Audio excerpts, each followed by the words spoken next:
పత్రికా electronic media సోదరులకు పేరు పేరున నమస్కారాలు. సిస్టర్ స్ట్రోక్తో కేటీఆర్ చిన్న మెదడు చితికిపోయింది. అందుకనే ఇష్టానుసారంగా మాట్లాడుతున్నాడు.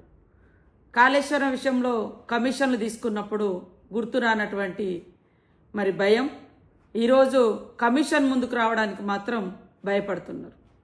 దాన్ని కప్పిపుచ్చుకోవడం కోసం ఈరోజు పిచ్చి పిచ్చిగా కాంగ్రెస్ పార్టీ బాంబులు పెట్టిందని మాట్లాడుతున్నాడు. కాళేశ్వరానికి నువ్వు అధికారంలో ఉండి ఎందుకు నిరూపించలేకపోయినావో ఒక్కసారి కేటీఆర్ గారు ఆత్మ పరిశీలన చేసుకొని ఈ అబద్ధాల పునాదుల మీద వాస్తవాలను కప్పిపుచ్చే ప్రయత్నం చేస్తూ ఉన్నావు.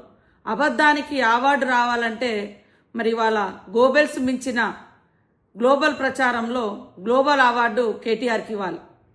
ఈ దేశంలో ఈ ప్రపంచంలో ఇప్పటి వరకు అబద్ధాలకు ప్రతినిధి గోబెల్స్ ఉంటే దాన్ని మించిపోయినటువంటి అబద్ధాలనే పునాదిగా చేసుకొని గత కొంతకాలంగా కేవలం అబద్ధాల పునాదులతో ఆయన పార్టీని ఆయన వ్యవస్థను నడిపించుకుంటున్నాడు. అందుకనే గోబెల్స్ ప్రచారకర్తగా అవార్డు ఎవరికి రావాలంటే కేటీఆర్కు గ్లోబల్లోనే గోబెల్స్ ప్రచారానికి గ్లోబల్లోనే కేటీఆర్కు మరి అవార్డు ఇస్తే చక్కగా బెస్ట్ అవార్డు గ్లోబల్లో వస్తుందని నేను అనుకుంటా ఉన్నా, నేను భావిస్తూ ఉన్నా.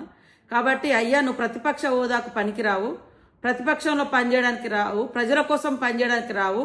కానీ అవాస్తవాలను అద్భుతంగా తీర్చిదిద్ది గోబెల్స్ మించిన ప్రచారం చేయడంలో మరి అగ్రభాగాన ఉంటున్నందుకు నీకు గ్లోబల్ అవార్డు ఇస్తే బాగుంటుంది అని నేను నిజంగా ప్రపంచానికి తెలియజేస్తా ఉన్నా.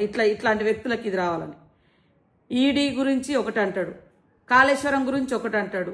మరి అలా చెల్లె సిస్టర్ స్ట్రోక్ తోటి నువ్వు బాధపడుతున్నావు, మానసికంగా చాలా ఇబ్బంది పడుతున్నావు.